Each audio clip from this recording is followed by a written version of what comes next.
अब तक 40 लाख रुपए प्रवीण भाई अपनी पत्नी के इलाज में खर्च कर चुके हैं। हालांकि डॉक्टर उन्हें कह चुके हैं कि कोई चमत्कार ही विमला बेन को ठीक कर सकता है। उसके बावजूद उन्हें यकीन है कि उनकी पत्नी कोमा से जरूर बाहर आएगी। लेकिन एक साथ ही एक दर्द दूसरा भी है जो उन्हें बेहद सालता है। वो ये कि उनका अपना छोटा बेटा उन्हें और उनकी पत्नी को इन 5 सालों के बीच छोड़कर अलग हो गया। शादी विवाह को 7 जन्मों का बंधन माना जाता है, लेकिन आज के दौर में रिश्तों की बदलती परिभाषा ने जीवन के मूल्यों को पीछे छोड़ दिया।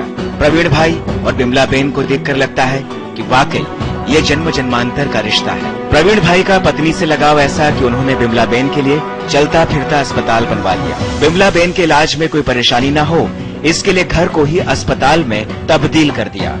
5 साल में विमला बेन के इलाज में 40 लाख रुपए खर्च हो गए हैं। उसके बावजूद प्रवीण भाई ने हौसला नहीं गंवाया है। हम सेंसिटिव है और एक बात मैं कहूंगा कि वो मेरी पत्नी अपने माँ बाप को, अपने भाई को, सबको छोड़ के आई। उनकी देखभाल करना मेरी फर्ज होती है। शायद मुझे कुछ हो जाता तो मेरे माँ बाप है, मेरे भाई लोग है, मेरी बहना है, ये सब लोग मेरी देखभाल करेंगे। उनकी देखभाल कौन करेगा? उनकी देखभाल के लिए तो मैं ही एक ही हूं। ये मेरी फर्ज बात है। शायद मैं गिर गया होता तो मेरी देखभाल नहीं करती। पत्नी की यह हालत देखकर प्रवीण भाई का मन बारहा रोता है। उन्हें याद है कि एक दफे जब उनकी तबीयत खराब हुई थी तब किस तरह से विमला बेन ने उनकी सेवा की थी।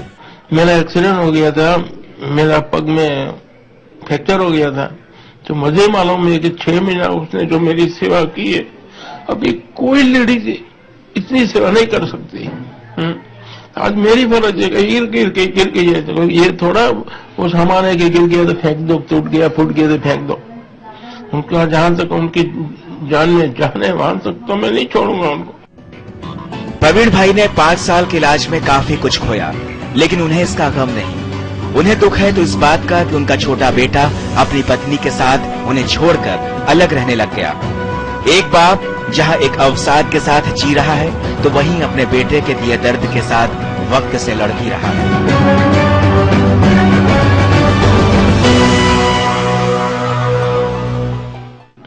अभी एक बच्चा छोड़ के चला गया है, पैसे के लिए छोड़ के चला गया है। बस अभी आता है 15 दिन में, बीच में तो हमने टोटली उनको बंद कर दिया था। अभी आता है 15-20 मिनट बैठता है, क्यों जो मम्मी चलो पापा जाओ, जाओ भैया वो करो।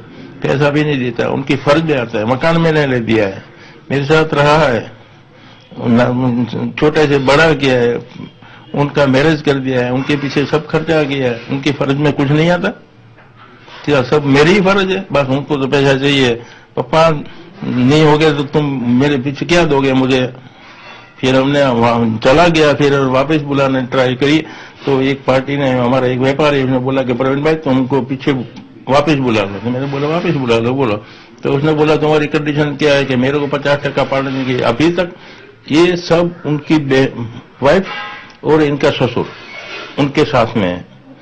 उनके वाइफ ने कहने से वो बोलता है कि पापा मेरे को 50% पार्टनर चाहिए। वाइफ बोलती है कि भाई पापा अभी तक कमाए, वो पापा का पैसा, अभी तुम 2 भाई मेहनत करते हो, 50% तुम्हारा 50% उनका। फिर पापा उनकी मुड़ी में से, उनकी मिलकत में से मुझे क्या देंगे? क्या मैं इनका अर्ज करूं? ये समाज का वो आईना है जो शर्मसार करता है। एक पति अपनी पत्नी के साथ रिश्तों और भावनाओं से कितनी गहराई तक जुड़ा है कि जिंदगी के इस पड़ाव में भी अपनी पत्नी को जिंदगी देने के लिए हर मुमकिन कोशिश कर रहा है। तो वहीं उन्हीं का बेटा जिसे माँ बाप ने बड़ा किया, वो अपनी जिम्मेदारियों और फर्ज को भुलाकर माँ बाप को अकेला छोड़ गया। लेकिन सारी उंगलियां एक समान नहीं होती। प्रवीण भाई के घर में उनके बेटे ने उन्हें छोड़ दिया तो उनकी बहू समाज के लिए एक मिसाल है। बहू की आंखों में आंसू अपनी माँ के लिए नहीं बल्कि सास के लिए है। इस बहू ने अपनी सास की सेवा में रात दिन एक किया है। आंखों से छलकते आंसू और कपकपाती जुबान ये बताने के लिए काफी है कि ये अपनी सास और ससुर से कितनी शिद्दत से जुड़ी हुई है। यही वजह है कि वो अपनी सास की सेवा को ही अपनी जिंदगी का मकसद बना चुकी हैं और पिछले 5 साल से उनकी देखभाल में कोई कमी नहीं छोड़ रही। सुबह से लेकर रात तक विमला बेन की दवाइयों से लेकर दैनिक क्रियाओं की देखभाल करती हैं गीता बेन। अस्पताल की तरह ही घर में रजिस्टर बनाया गया है जिसमें गीताबेन हर दवाई और खाने पीने का पूरा रिकॉर्ड रखती हैं। गीताबेन के लिए उनकी सास उनकी माँ से बढ़कर है और उन्हें उम्मीद है कि एक न एक दिन उनकी सास पूरी तरह ठीक हो जाएंगी। बस यही मेरी माँ है और माँ के लिए कुछ करना चाहिए, बस ऋण अदा करती हूँ, मैं कुछ करती नहीं। फर्ज के हिसाब से मैं करती हूँ, मेरी फर्ज है, मुझे करना है मेरी सास के लिए। मेरी माँ होती तो भी मैं करती ना, तो मैं उसको भी मेरी माँ ही समझती हूँ। कितने साल से ये स्थिति बनी हुई है?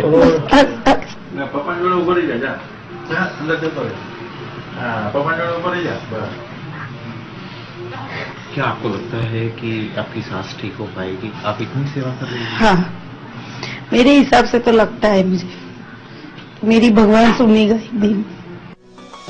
दिल के रिश्तों को किसी नाम की जरूरत नहीं होती। प्रवीण भाई के ही घर खून का रिश्ता माँ बाप को छोड़कर चला गया तो एक बहू विमला बेन की बेटी की तरह सेवा कर रही है। यही हाल बड़े बेटे हिरेन शाह का भी है, जो अपने पिता के साथ माँ के इलाज का खर्च उठाने के लिए रात दिन मेहनत करता है। महीने का लगभग होता है, लगभग 25-30 हजार का खर्च होता है। कभी सिस्टर आती है, लगभग सुबह की सिस्टर आती है 300-350 लेती है, रात की सिस्टर आती है 300 रुपये लेती है। महीने का फूड का बिल और दवा का सब जो मिला के 25-30 हजार का खर्चा होता है महीने में। अब तक कितना खर्चा किया हो? अभी तो सब पापा संभालते हैं, तो मुझे ये बात पूछता नहीं पापा को कि इतना खर्च होता है। प्रवीण भाई का कहना है कि पूरी दुनिया भले ही उनका साथ छोड़ दे, लेकिन वो अपनी पत्नी को बीमारी के हवाले अकेला नहीं छोड़ेंगे। जाहिर है कि बुरे वक्त पर ही अपनों और परायों की पहचान होती है। बात बात पर प्रवीण भाई की आंखें भर आती हैं, लेकिन वो सब कुछ भूलकर अपनी पत्नी को आवाज देने में जुट जाते हैं कि शायद आज तो विमला बेन उनकी पहचान सुन ले। समय के साथ प्रेम की परिभाषा आज भले ही बदल चुकी हो, लेकिन प्रवीण भाई का अपनी पत्नी के प्रति प्रेम देखकर यही लगता है कि यह रिश्ता एक जन्म का नहीं बल्कि जन्म जन्मांतर का है। इसमें अहमदाबाद से कैमरामैन जितेंद्र पटेल के साथ दीक्षित सोनी।